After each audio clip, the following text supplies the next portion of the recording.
Good morning, everybody. Welcome to Words That Work, a webinar on how to make the case for local news. I'm Marika Lynch. I'm the communications lead for Press Forward. And before this, I spent many years in a local newsroom as a reporter and editor. So it's near and dear to my heart what we're talking about today. Our mission at Press Forward is to strengthen local news across the country, and we do that in a couple of ways. We encourage more funders to see local news as a public good and that they need to support it. We fund newsrooms directly through either open calls or direct strategic grant making. And we also provide tools and resources for newsroom to help strengthen their own operations. So we commissioned this guide to help you build your support for local news, whether you're talking with subscribers or donors, or even talking with neighbors and community leaders about the work that you do. And we hope that you leave today with practical tips that you can use right away. A little bit of housekeeping before we get started. We are recording this and we'll send it out afterwards so you can share it with colleagues. And we are going to be having a Q&A at the end. So please go ahead and put any questions you want in the Q&A at any time, and we'll get to them towards the end of the program. And now I'd like to introduce Alex Dickinson, who's a partner at the Beekeeper Group, who did the research that we're going to be talking about. So Alex? Thank you, and so excited to be here with you all today. I am going to go ahead and share my screen because I've got a lot to share with you today. So let me get this going for us. And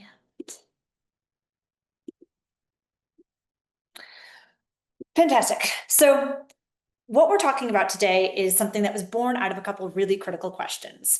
And first off, it was trying to understand, does the general public care about local news? We wanted to really dive in on how we explain our value as purveyors and supporters of local news. And also we wanted to understand what moves people to support local news overall as well. So these questions really guided us as we started a pretty robust research process. I'm going to give you a little bit of background and guidance on the components that went into this, and I'm going to go into some of the top level findings. This is all available on Press Forward's website, as well as a great, fantastic toolkit with really in-depth assessment. So that's something that we can dive into in the Q&A as well. So let's talk a little bit about the process and how we got here.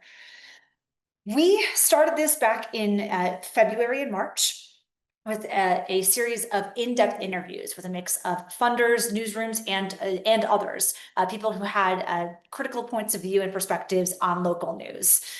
We also then shifted into a national public opinion survey, which included a survey of about 3,000 people with 5 critical oversamples, including oversamples in people who identify as conservatives and people who identify as progressives. We also had oversamples for people under the age of 30, which we know is a critical place to be building support in, and Black and African Americans, and then also Spanish speakers as well. From there, we took those findings and we had a lot of interesting insights that we wanted to dig in on a little bit further. And we conducted 9 focus groups. And these were a combination of virtual and in-person focus groups, 3 of them identity-based and 6 of them location-based. From there, we were able to triangulate a couple different elements and ideas of insights into how people were responding and reacting to some messages that were starting to emerge. After we moved out of messages, out of the focus group process, we started to actually build out draft content. And that included message alignment focus groups with a series of Press Forward stakeholders and some external stakeholders as well. And then we capped it all off with some randomized control testing of some of the core messages that came out of this process. And that took us to an audience of about 5,000 general public citizens with good insights into the kinds of messages that were really landing with them. I think one of the critical things that came up for us is that we're trying to capture a number of different voices and perspectives. So it's both general public, people who fund local news, and also you all as well. So the input and output for us were these 2 toolkits: Words That Work, a toolkit for newsrooms, and Words That Work, a toolkit for funders. In the newsroom toolkit, which is what we're going to go into a lot today, obviously we're focusing on insights that we think are critical and helpful for you all as you start to answer some of those questions of, do people care about local news, and how do you get people to support local news as well? On the funder side, it's trying to make the argument for getting people to continue to invest and fund local news as well.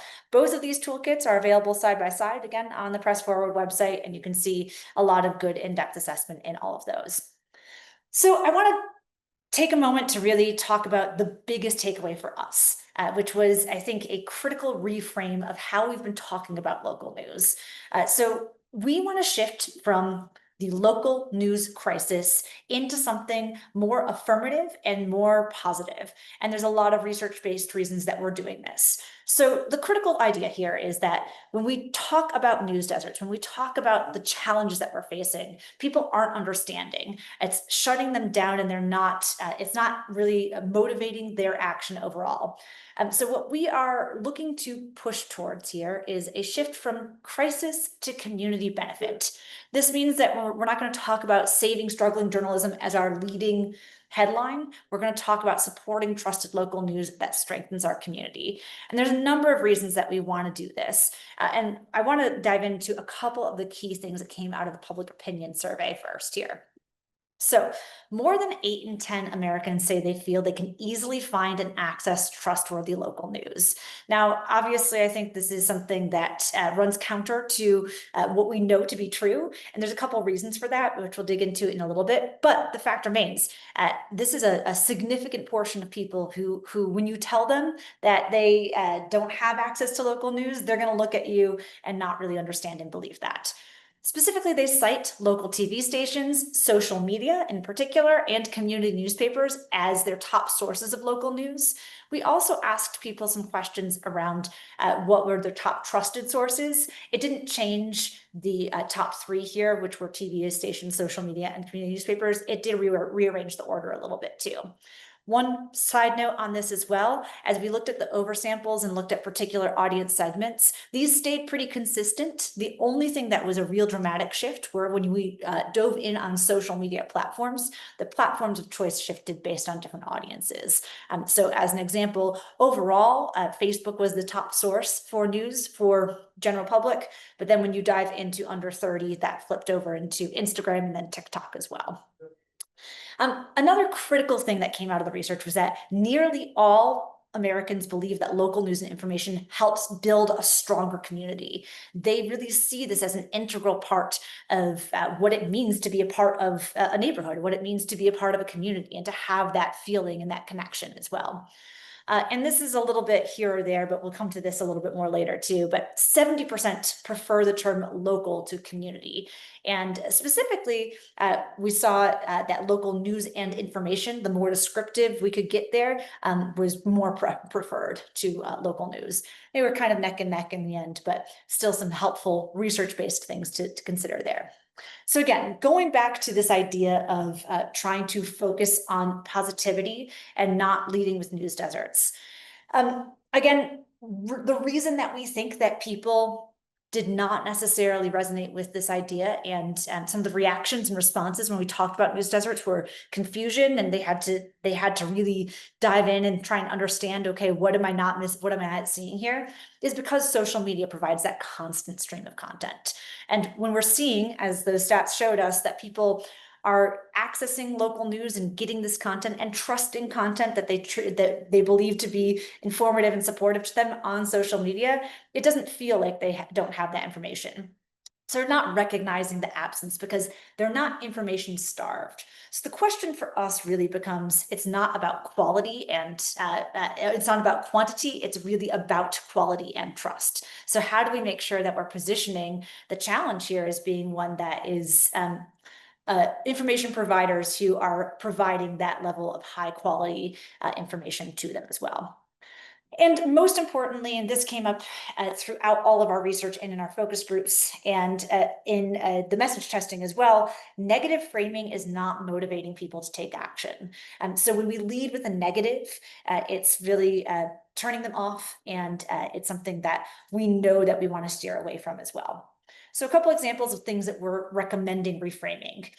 Ensuring everyone has access to trustworthy, reliable community news. So that sort of inclusivity message. Again, this idea of the value and the benefit that local news provides. Local news as something that connects communities through shared stories and local perspectives. And we'll back to this one again, but local news as an accountability tool. That was a powerful frame that we saw throughout our research, which really indicated that people are hungry for people who have the ability and the bandwidth to do the kind of in-depth reporting on a local government level. And they do crave that support and they do crave that information. But again, there's that disconnect in how that information can get to them too. But understanding and defining it as that having that connection can make a really big difference for us too. I'm going to go over a couple other research-based language shifts here, and then I'm going to talk about some frames that we investigated and reviewed overall as well.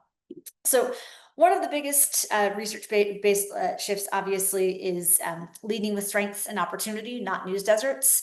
And this one we'll talk about a lot more too, but local news and information was much more preferred to journalism as well. So we're trying to think about ways to talk about local news and talk about the important and critical work that journalists do without necessarily tying it to journalism. And that one was a really tough one for us. It was a big surprise for us in a lot of ways as well. Community works great overall, but not specifically when defining what the quality of the news is. So local versus community. So local news was preferred, but you can say community when talking about who the audience is and how you're connecting in with community. One thing that I thought was really interesting and something that's happened in a lot of different spaces in funding local news is talking about healthy democracy or unhealthy news or unhealthy communities or healthy news ecosystems. And anytime that language came up, the healthy versus unhealthy, that was another one of those moments that it didn't connect with people. And it helped, it reframed things in a way that got them thinking in more negative, trending more negative. So we want to try and not frame as healthy, unhealthy, but instead focus on strengths on the other hand. And that's where I think that critical idea of news as a community connector and accountability tool comes into play too.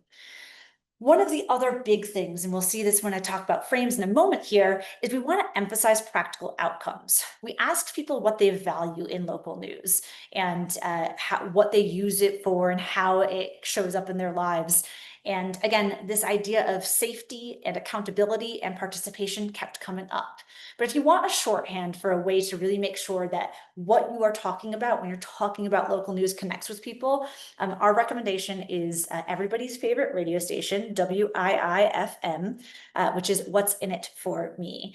So whenever we looked at different frames on a head-to-head basis, the things that were really focusing on what people can get out of it and the actual function utility performed well above anything else. So I'm going to go through what each of those frames were in a moment here, and then also talk through some frames that did not work as well. So the first frame that we saw as a real strong lead across all audiences and segments was the idea of personal relevance. Local news helps you make choices every single day. It provides you with information that you can use to decide which road you're going to take or how you're going to be approaching a different kind of problem. That personal utility was really, really critical to them. The next one that I thought was very interesting and kind of pairs with that in some ways is this relational trust frame. This was the idea that you know the people behind your news. So you have, in a sense, a parasocial relationship with the journalists. And this is one of the reasons that we feel really strongly that although journalism is not a word that we are leading with here, journalists still are valued and respected. People really do believe that they have a strong relationship there. One other thing that I thought was very interesting was this focus and prevalence of solutions-oriented approaches. So when stories tended to shine a light on what's working, that really resonated for people. It got people very excited and it helped them really connect the dots on the value of what they were getting out of their local news. So wherever we can talk about a problem, but then the solution and focusing on the solutions and connecting those dots for them, that helped them really understand what they were getting out of local news. Similarly, accountability, as I mentioned beforehand, this idea that we need someone to keep an eye on local institutions. There has to be somebody who is paying attention, who is bringing these issues to light. And that's something that there were certain audiences where it spiked for, where they wanted a little bit more, but it was always in the top frames across all audiences as well. And I'll note again that personal relevance was the one that was the #1 frame across everyone. Going from there into a crisis response frame as well. So when there's a crisis, local news is the lifeline. This is something that we are really cognizant of because it helps people understand, again, that daily utility. We don't want to necessarily lead with the value of local news is that it's there in a crisis, but it was something that was really reflected back in a lot of the conversations that we were having across the country. The next thing is really this source credibility. So people understood that stronger news means a stronger community, and they understood that the source of this news was really focusing and feeding back into what was making their communities thrive. Not healthier, but thriving and strengthening them. And the last one is a really interesting one, and this is the objectivity frame. Almost across the board, everyone wanted local news that respects their ability to make up their own mind. Specifically, they did not want news that pointed in one direction or another. They wanted something that felt unbiased. We heard a lot of just the facts and fact-based as being some of the language that really resonated for people. There were a couple segments of audiences that had what I would say a higher threshold or a higher tolerance for things that were a little bit more subjective. But overall, nobody wants to be told that. They want to believe and they say in research at least that what they want is objective content here too. So taking these top frames and looking at some of the frames that did not work. Local news covers topics that I care about, but don't have time to follow. Now, this was an interesting one because it pairs again with that personal relevance. They want information that they care about and that impacts their day-to-day life, but they don't want to feel like they are behind on something or that they don't have time to follow it. So that specific angle of saying that we're giving you something that you don't have time to go to the school board meeting, so we'll go and document that for you. That wasn't necessarily what was resonating for people, and that I think helped that reinforce a disconnect, and we're trying to again reinforce connection here overall. Local news gets me something unique that I can't find anywhere else. This was one that was very surprising to us, and there were a couple variations in different audiences, in particular in levels of urbanicity. So in more rural audiences, we saw some slight variations here. But we really went into the research thinking that people were going to see local news as having a strong value attached to it because of the content being so niche and connected to them, but that really didn't work for them. Now, I'll say it wasn't like a total turnoff. It worked about 50% of the time, but it's still helpful to know that some of those other frames were much more powerful and much more resonant. Similarly, local news is good because I see familiar names, faces, or stories. And this does work for some audiences, but that's not one of the things that they're really looking for here. It's not because they see their family members or they have those notes that they're looking for there. It's because they actually get something out of this. So focusing on that community connection again as well. And again, this goes back to the objectivity frame, but just very specifically to call out that local news should affirm my political point of view. That's not something that they want to hear. And in fact, that was something that they often associated the trust in local news as really connected to this sort of just the facts, connected to things that made a deeper personal impact to them. And they thought about political point of view as being something that was more national, which they distrusted overall as well. I'm going to share a little bit of an audience quick guide here in a moment, and then I'm going to do a couple deep dives on a couple of the language insights here. So again, as I mentioned, we did a couple oversamples and we had a couple specific areas that we were really interested in researching and focusing on. And I'm calling out rural communities here because that was one of the audiences that we knew that we wanted to really shine a light on and get a deep understanding of what worked for them. And there's a couple things here that personal relevance, again, in the top, if not the top for everyone else. And I mentioned that there were a couple things that were a little tweaked in general for other ones as well. So first off, a general public audience, what they care about is the daily utility and the daily usefulness of local news. And the best frame for that is to talk about the relevance that it builds in for them. For rural communities, this was one where there were some changes, but local voices they know. So that sort of relational trust and the source-based trust was really strong for them as well.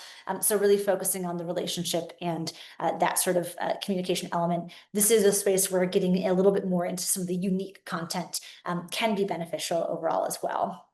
Conservatives, what they care about really was preserving tradition,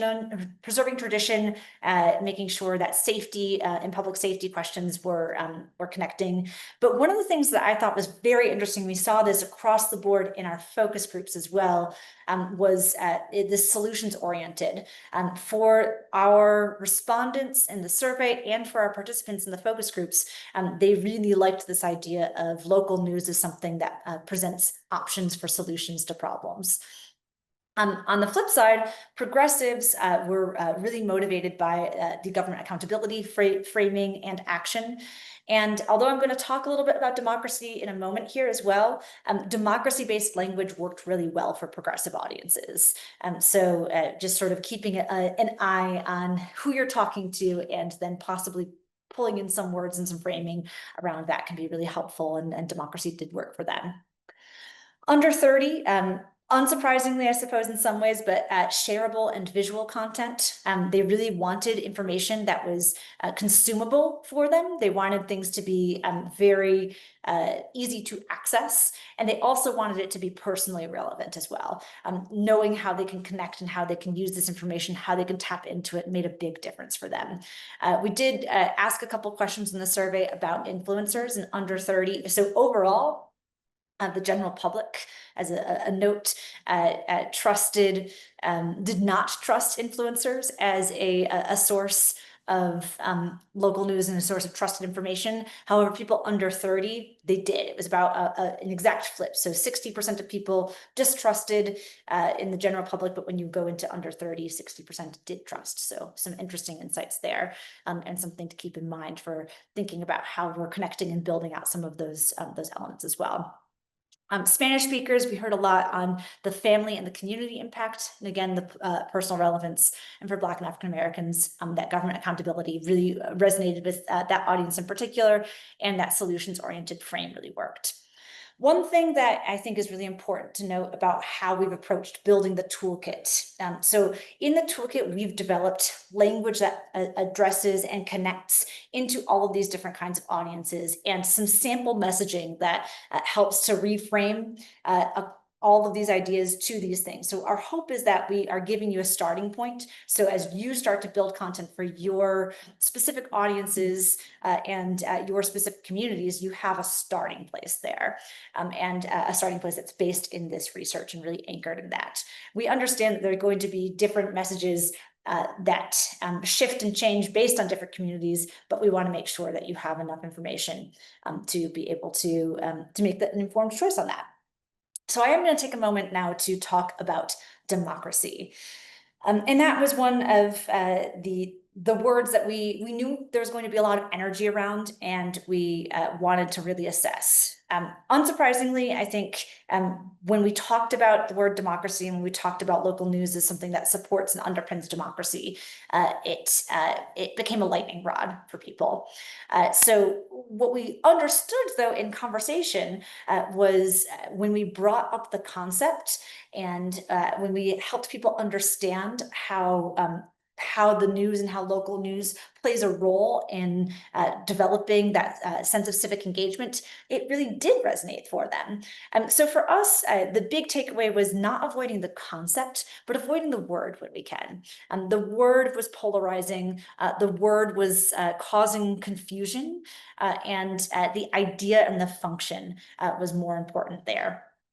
So whenever we could leave with the concrete benefits that people already valued, again, the things that they see in their day-to-day life, the information that they need and they want, that relates into democracy, the better off we were. And then letting audiences make the democracy connection themselves. I added this last point in here just as a note. We know there are some audiences that you need to talk about democracy for. So if you're going in for funding from someone, you can say democracy in certain instances. It's not a complete no-go. It's just not a leading headline for us here. So understanding that, contextualizing it and selecting your audiences based on the demographics that you're trying to reach is really critical and important for that word in particular. So a little this, not that for you. So instead of saying local news protects democracy, saying something like local news keeps you informed about decisions affecting your taxes, schools, and safety. So go ahead, again, making the connections into how people are perceiving and experiencing democracy versus actually, telling them this is what it does and how it does not work. The next one is journalism. And again, I want to emphasize upfront that the gap here is not about the work itself, it's about the label. When we asked people about journalism overall, they had a reaction and they associated journalism with bias and opinion. And actually, what was very interesting to us was there was sort of this division in conversation where journalism is something that happens on a national media level, but they weren't really seeing it as something that connected into local news in some ways. However, they really valued the work that journalists do, and they really wanted to see that work come through. So that was one of the tensions that came up a lot for us. And it was something that I think isms generally right now are divisive. And if you can steer clear of it, and if you can find ways to connect into the work itself, that makes a bigger difference. So in particular, we're recommending to use journalist sparingly. Again, it's not avoiding it altogether, but because journalist is part of, does sound like journalism, but if you do use it, anchor it in trust and accountability. So our journalists live here too. Their credibility depends on accuracy and fairness. So really building in that deeper connection. When in doubt, pivot to phrases that are tested well overall. So adding some of these things that we know engendered the sense of value and connection, things like local news, local information, community reporting, independent, fact-based, trustworthy, and accountability overall. Independent was one of those other frames and one of those other themes that came up quite a bit. People do like this angle and knowing that something is independent as well. And then for journalists, we're advising that you lead with your function and not your title. So instead of as journalists, you can talk about what you do, and our job is to provide fact-based information that you can use every day. And really, again, talking about your impact. So leading with that impact and that utility, that personal relevance frame as well, what's in it for me. So connecting into how your stories help people make decisions and stay safe or stay connected into their communities. Framing your work in particular around community benefit by saying things like, reporting helped community members understand. And again, really building that bridge. Those were things that we saw to be really of value. And when you can, show, don't tell. So what has changed or improved because of your work? What kind of impact can you showcase there? That show, don't tell came through in a lot of different spaces in our research as well.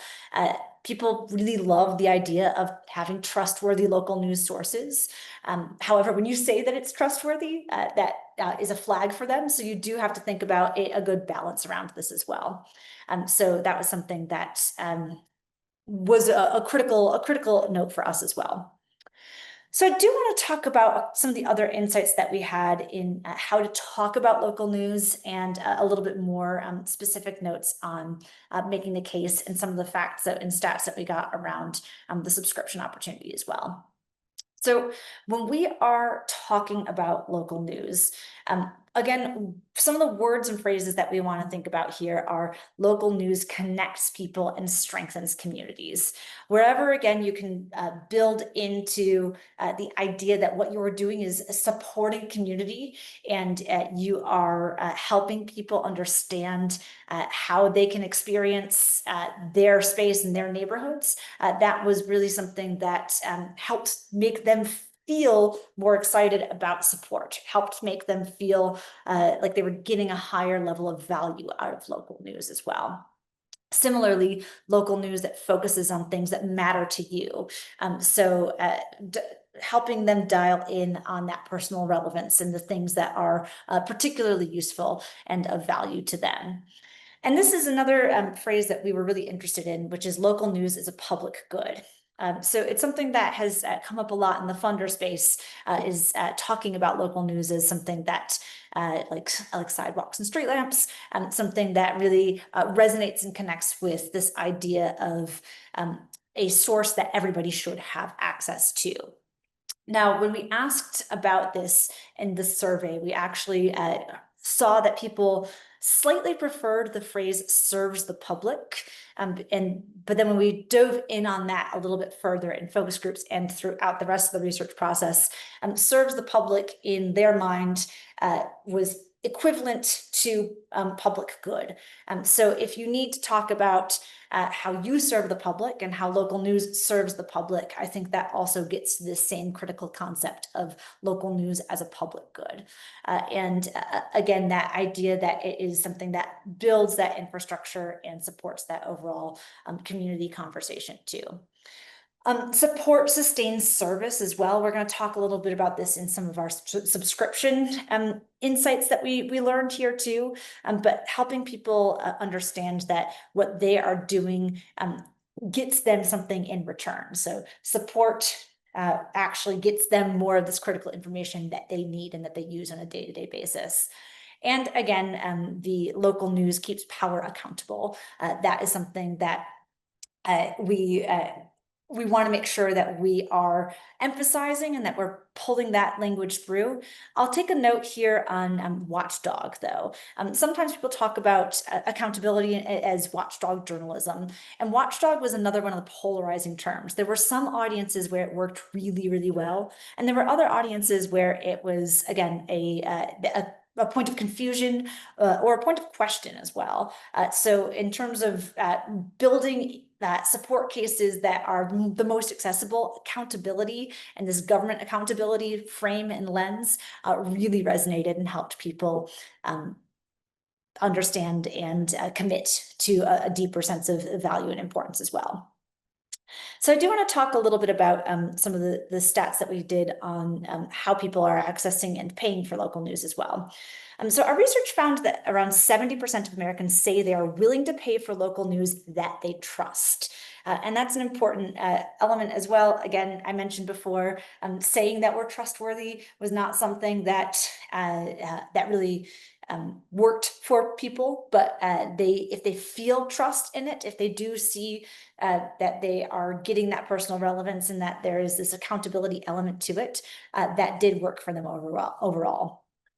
So people subscribe. We saw when they trust the source, that was really the top motivator. Again, they see that personal relevance and they want to support their community if they're already a part of sort of civically engaged. And if they value that independent and fact-based reporting sort of externally from this as well. Again, the words that really built trust there were fact-based, independent, fair, trustworthy, and helping to incorporate some of that language into appeals can be really helpful for us as well. So our biggest sense here is that when we are recommending and how you talk about making the case for support as well. Again, don't lead with collapse, but you can use the crisis as context.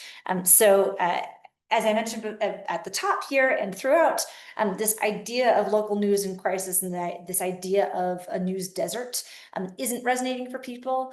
But if you bring it in as a proof point of a challenging landscape, and that is okay. They're not, you have to explain it to them.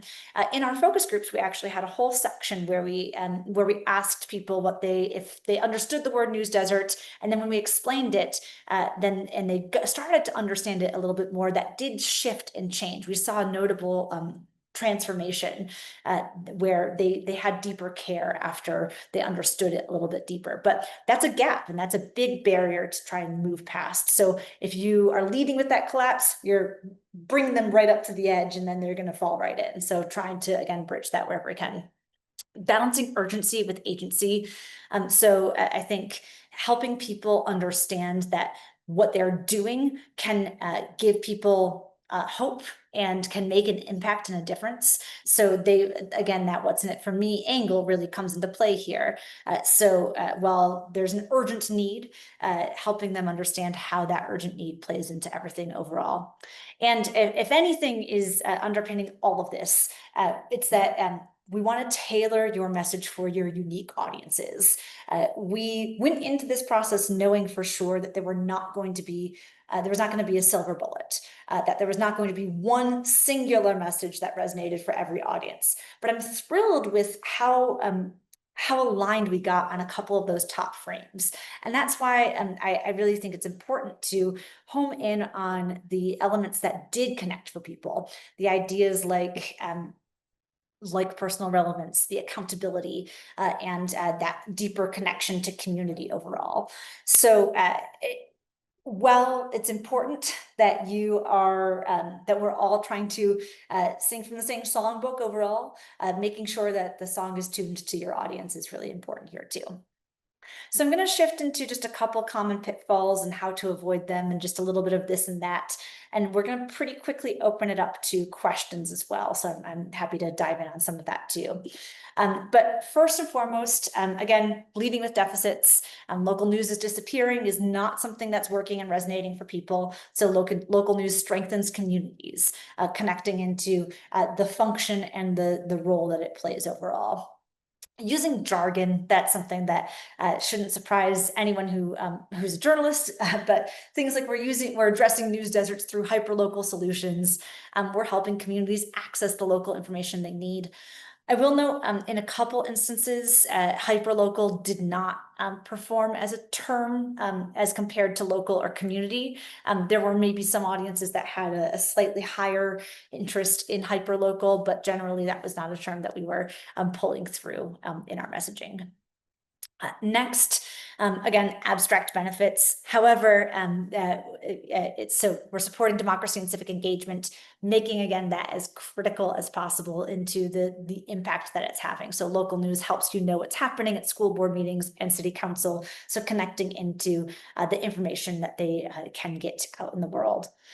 And then finally, and this may sound silly even to say in some ways, but without action, journalism will die. I think the doom and gloom is important from a setting the stakes, but when we can talk about the option of optimism and the opportunity for that deeper connection. So with investment, communities can have thriving local news sources. That really resonated for people more than anything. And just a quick note on this, and then we can open it up to questions here. This really underpins one of the shifts that Press Forward is making in this, which is this idea of a news story for local news. Really doubling down on this concept of a vision of a deeper connected community source, and a opportunity to really facilitate growth in communities across the nation. So with that, I'm going to stop sharing. I'm happy to pull up and go back to some slides, and happy to answer some questions here. Great. Thanks, Alex. We got a ton of really good questions. There was a lot about wording, that use this, not that. So I'm going to start with that. Is there anything in the research about why nonpartisan and objective aren't recommended to use? So nonpartisan in particular, I'll start with that. was a word that generally we think of it as a quarter word as opposed to a nickel word. So when we had multisyllabic words overall, we found from a general public perspective that was something that did not resonate. So simplifying the syllable count honestly was a significant improvement for a lot of things. But objective overall, they were comfortable with saying objective. It's more a function of the political point of view. So you can say this is objective, we're looking at this objectively here. But if you are going the other way and saying like, we're not talking about this, we're not like shilling one party line or anything like that. I think that was where the strength of that really landed. So objective, again, it's a slightly more complicated word, but it did not perform as poorly as nonpartisan. Okay, great. And what about journalism versus local news and information? Did that split along generational lines at all, or was it, overwhelmingly? No, yeah, journalism, there definitely were some, I would say the biggest split was actually probably in urbanicity. So in more urban areas, we saw journalism perform a little bit better. And there might have been a couple other demographic audience splits that had that, but overall, we did see local news as rising above it no matter what. So it was more of a relative jump than actually a re-ranking. Okay, great. And did we test anything about any language around attacks on freedom of the press or the First Amendment, which is obviously a hot issue now? No, we did not. It came up a little bit in some of the focus group conversations, but we did not specifically dive in on that side of things. Okay, great. What you gave a couple of frames that worked well across demographics. This is for practical advice. How many frames do you use in one email or in one message? Do you use three? Do you use one? How does that work? Yeah, a great question. And there's not a specific number that I recommend, except my rule of thumb is trying to limit it as much as possible. So I would say two is probably getting an intersection between two is probably helpful. And it's to me, it's more important that we are getting a pull through from one leading frame. So having one leading frame, and then if you want to be pulling in some of these other elements in throughout it as well, I think that's really how I would structure a messaging around that. So for an example, so if you wanted to make an appeal, I think leading with personal relevance is really helpful. But if you also know that accountability is something that is going to be really valuable to your audience in particular, talking about the accountability through a personal relevance lens as well. And we do have a couple different ways that we slice that in the toolkit as well. Great. And this is a question just about general bias and people who take surveys. So I'll read it directly. Our experience has always been that news audiences lie about what they're interested. They'll scream that they hate seeing crime, yet those are the most read stories on the website. So how do you control for that in the survey? How do you account for this lack of self-awareness by the audience? A great question. The first question that we asked were, what were the issues that you cared about the most? And crime was the number one issue, for sure. So we knew going into this that there was going to be some sort of skew and bias. And what I think was very interesting and helpful was that as we were asking about the frames head to head and that solutions frame overall, we weren't couching it in crime. We weren't couching it in some of those elements. So our design was really deliberate in helping us understand what was driving value and feelings of connection to local news aside from that content. So we were very deliberate in developing sections that were focused again on sort of insulating them from topics and themes and really trying to think through what the actual how they derive and how they perceive that value. Now, what I will say is that there certainly were some audiences where we knew that, again, that crime and safety was always going to be really top for them. In particular, I remember in the conservative focus group, it was that dominated most of the conversation. And knowing that and really, again, tailoring and fine tuning your messaging and your approach to what they value is helpful. But this is, again, where that insight of the personal relevance was really helpful for us, because you can still connect that personal relevance into the stories that they are seeing and perceiving as well. Yeah, I mean, speaking of the research groups, a couple of people did ask about who we surveyed and who we oversampled, what groups, Hispanics, rural, conservative. I answered that a couple of times in the chat. It's also on page 2 or 3 of the toolkit if you want to go back and look at that. Another question about the research. Do you know what portion of the survey people surveyed identify as active local news consumers? Yeah, so we actually had a question. We identified what we were calling our total addressable market here through a couple of different elements. And I might be able to pull that up very briefly to get the exact percentage here. But overall, we had a pretty high total addressable market, which we were really impressed and happy with. Generally, we asked a couple of questions like, does local news information matter to you? And that was that had 86.8% of all respondents saying yes, that it did. And then we asked, do you use local news and information to help make everyday decisions? We asked that question directly. And that, again, is one that there were some splits, but for everyone, it was around 66%. For urban audiences, it was as high as 75% as well. And then it was really quite high overall. So we were impressed at that function and that utility. What I will flag here, though, is that we do know for sure that people were seeing local news again through the lens of both social media, television, and community newspapers.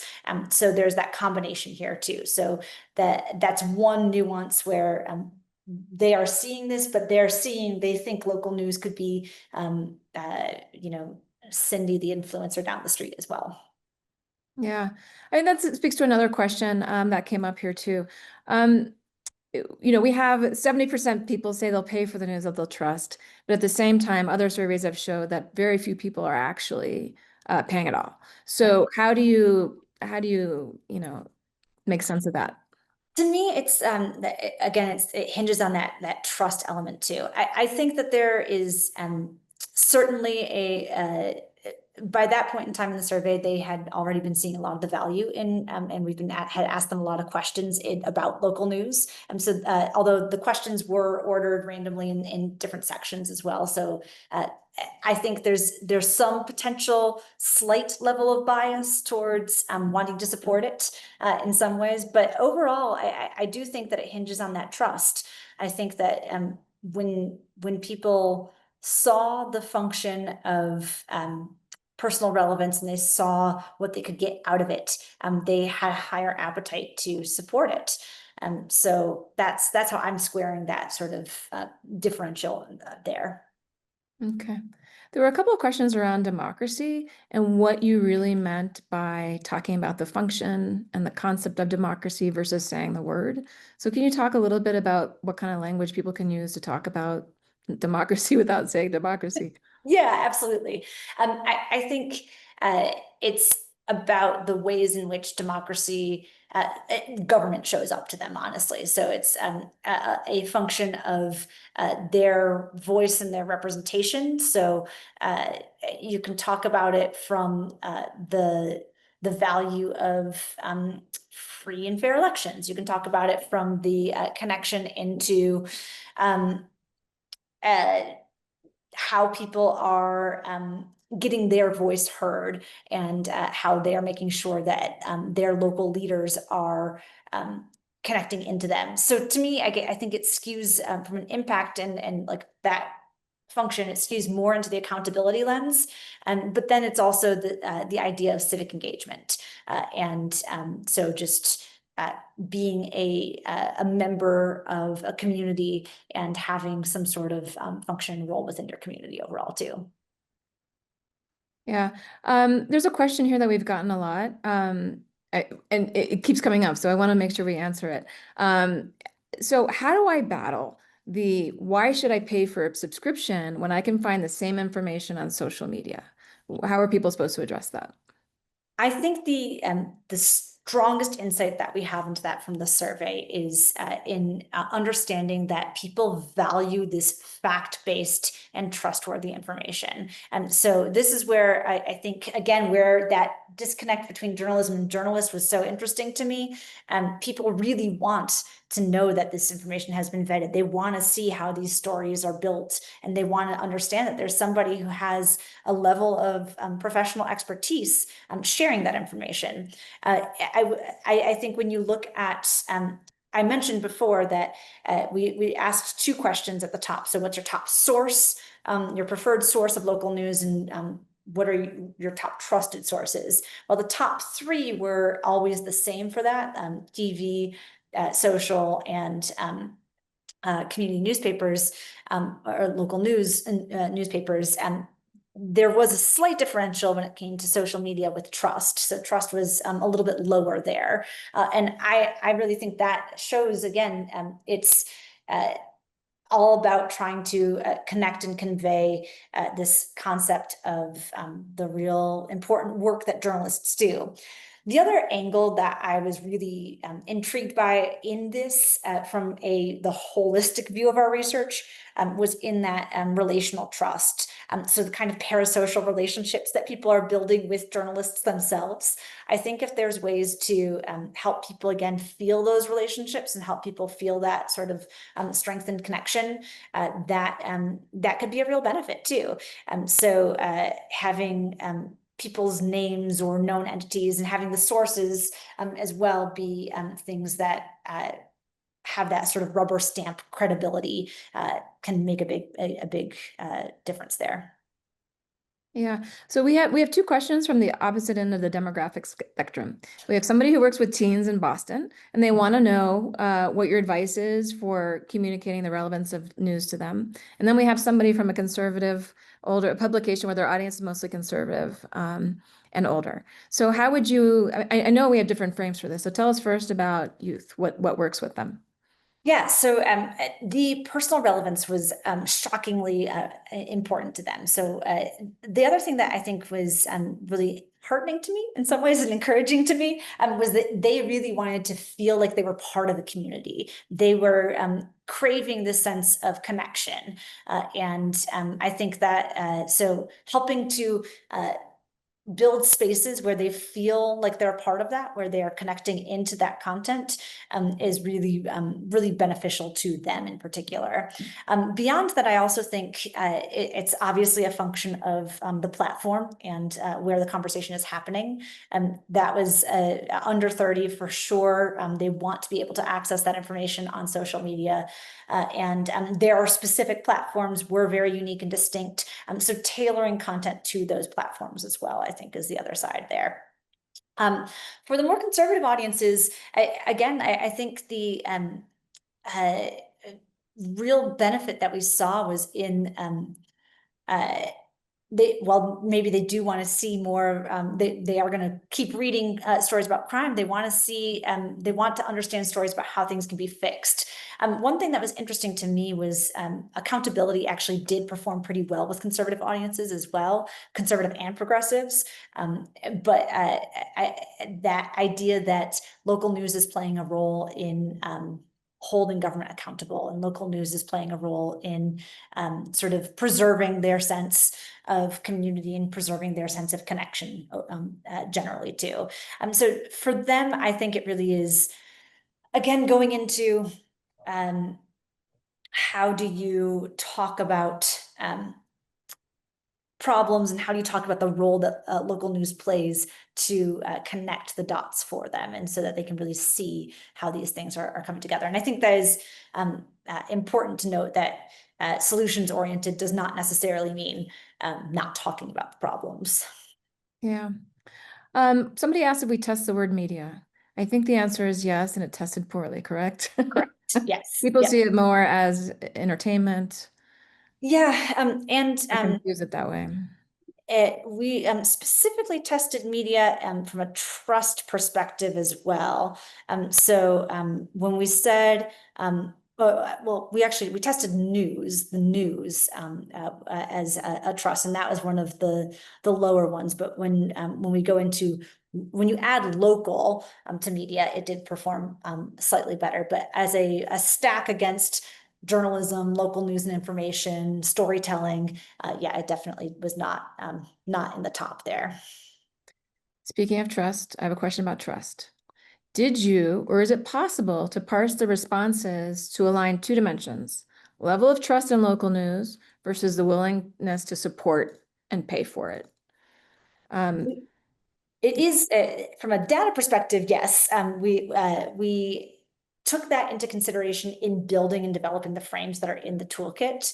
I don't have the specific crosstabs in front of me right now for that, but it is that again, this is most of how we were looking at the majority of our frames was through that total addressable market at the beginning. So really understanding that it's someone, they need to care about local news. They have to have a deeper value already associated with it. Great. It's 10:56. I just want to let everybody know that we can go about 10 minutes over. There's still a lot of questions. We'll keep going through them for a little bit. I also want to let you guys know that we're having another webinar on November 6th with the Lenfest Institute of Philanthropy, if you want to recommend that to other folks. And finally, we're going to share the recording on the website and things like that. But we'll keep going. Alex, do you have any recommended alternative language around the words marginalized and underrepresented? I think underrepresented is marginalized certainly is not a word that we recommend. I think that is a definite no-go here. Underrepresented is one where there are some instances where it can work, but I think the biggest shift there is taking this approach of inclusivity and that personal relevance as well. So it's less about talking about people who have not shown up, but then talking about how we are including everybody and how we are including these voices.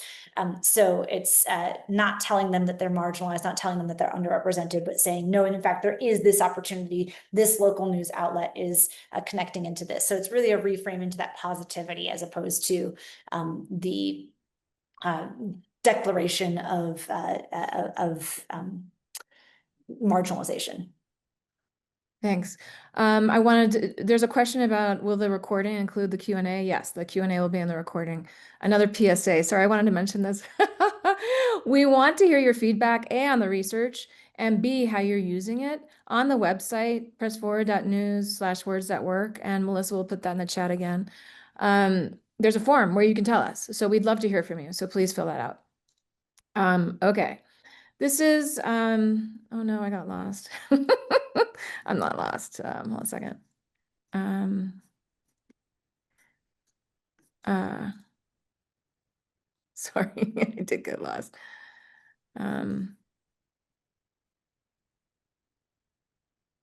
Okay.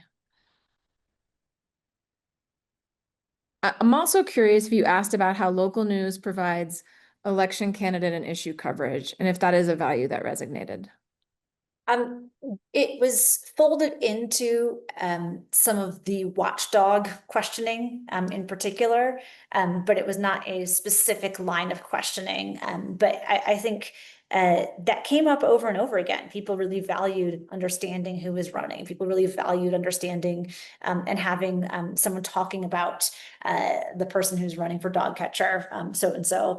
And that was certainly something that came up in some of the more rural focus groups as well. So having if you can know a little bit more about where people stand, I think that that played well. Thanks. And there's somebody else that asked that the phrase is used in their publication that local news holds a community together. And she wanted to know, or she or he wanted to know what you thought about that and how that might work. Yeah, I think local news, saying local news at the top is great. And I love talking about community. And I think, again, one thing that we saw overall, while local was preferred to community, talking about the community as the connection is helpful. I think that is a helpful frame. My only concern is then always thinking about, okay, what's the opposite of anything too? So if the community is not being held together, it's falling apart. So really talking about the strength and leaning into more of the longevity of it overall too. So overall, though, I think that sounds like a very strong way to talk about it. Yeah, I thought it was really nice. We did find that 60% of people use the information in their daily lives. So this question is about, do we look into what they actually do with that information? Did they vote? Did they volunteer? What was it? So we asked a little bit more about the kind of information that matters most.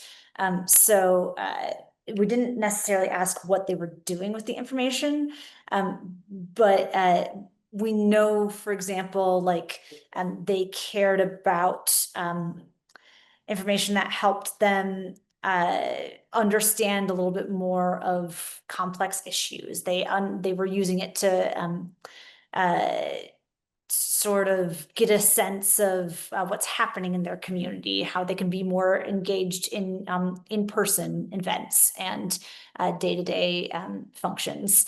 I think one of the interesting insights, which is not exactly what was asked there, but we were expecting again that unique and local news presents something that's unique was going to be something that really resonated for people, but it doesn't seem like that bubbled up as much. So I think it's really more about the information that they can get, and then it's less about like how they're specifically going to be using it, and more just about the fact that they can use it and it's available to them to use. Mm-hmm. A couple more wording questions.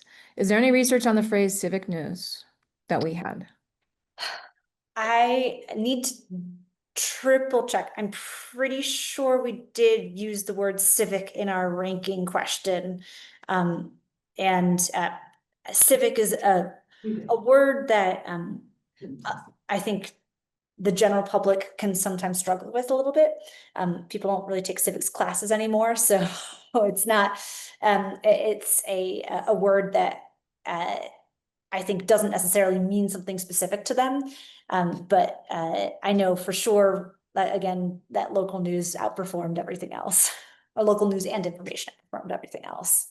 Yeah, my colleague Lisa, Melissa, who's off screen, did check. We did test it and it didn't test well. Yeah. Another question is how do we refer to our newsroom? What's the best word for talking about our newsroom? I think the best way to talk about a newsroom is to again lead with the functions that you're performing. I think a newsroom is something that people would understand as a concept as well. But we're committed to sharing critical community information. We're committed to shining a light on things that make a difference to you every single day. So connecting into what you do versus focusing in on the label there, I think is important. Great. Um, Another question on democracy. This person jumped on late, but wondering to what degree the language from your findings overlaps with Pace's research on how to talk bridgy, finding Yes. on, different, talking to people across political aisles. Yeah, I would say when the PACE research came out earlier this year, we were thrilled because it was deeply aligned with what we were seeing. And so I would really, they obviously tested democracy much more, well, obviously they did. They tested democracy much more specifically than we were able to within the focus on local news. But I have been pointing people to them as a resource, as a place, if you do want to use the word democracy, thinking about the contextualization and thinking about how to bridge those gaps overall, and use that bridgy language to different audiences as a great resource for using that word in particular. Mm-hmm. a couple of questions about different topics people should or shouldn't mention in their appeals. Were people interested in weather, storm, climate change, the environment? And were people interested in mentioning softer coverage, their word, not mine, art news and things like that? Yes, the weather, storm, all of that folded a little bit into some of the crisis conversation for us. So yes, absolutely, that was a again, we don't want to lead with that one, but it was one that is a easy thing to point to as the value and the function that local news plays as compared to regional or national news in particular too. That was something that came up over and over again was local news is there for you. Local news is consistently present in those moments of really of local crisis or local challenge. Um, on the art side of things, it definitely came up as something that people are using local news to connect in, but it was not one of the not what I would say one of the leading elements that people were it didn't bubble up to the top there. Although events, I will say, so events and using and leveraging local news as a way to know about events was very helpful. Okay. I mean, I think we're getting to the end. Somebody asked for the link to the PACE language that was mentioned, and it's in the Q&A portion there. And we love that. We love that research. So it's really helpful if you guys want to look at that. But I think we're wrapping up. So Alex, thank you very much. It was a great presentation. Just a reminder to everybody, we are going to share the recording. Please give us your feedback at pressforward.news/words.work. We want to know how you're using it, what you think, and we really appreciate you being here. So thanks. Thanks, everyone. Bye.